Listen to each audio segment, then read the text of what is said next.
আরেকবার ওকে ঘুরা। এ তো পুরো ঠাকুর, এ তো ঝিল ঠাকুর। ধরো আরেকবার ঘুরে দাও। ওটা তুলবো আমি আরেকবার।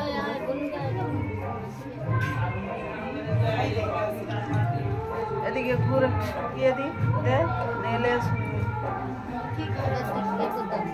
ওই লে রে তুমি আরে ও এ তো ঠাকুর এখন ওর আশীর্বাদ কাজ আছে মন থেকে দিচ্ছে। হয়ে গেছে বাবা,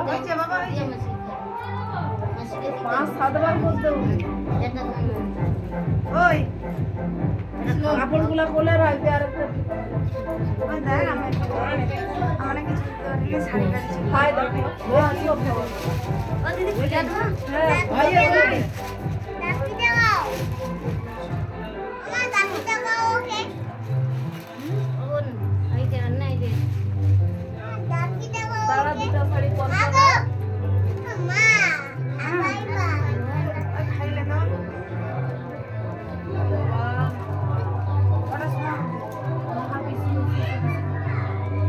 আচ্ছা দাঁড়া তুই একটু খেলো ওটা মাসি পেপার আছে খাওয়াইবি অত খাবে নি আমার তো কত দিলে এসে খাই দিলে না ওদের দিয়ে দাও কোলে, না ওদের যে কাপড় দিয়ে দাও দিয়ে একটা বেশি দাও একটু করে শরীর খারাপ একটু করে শরীর খারাপ বেশি আপু যাই যে পেপারে ওই আমাদের তিনজনের ফটো তুলবে ওই এটা তো রাখি তো না ওই দিকে ফটো উঠে যে নিয়ম ওই দিকে বুঝ।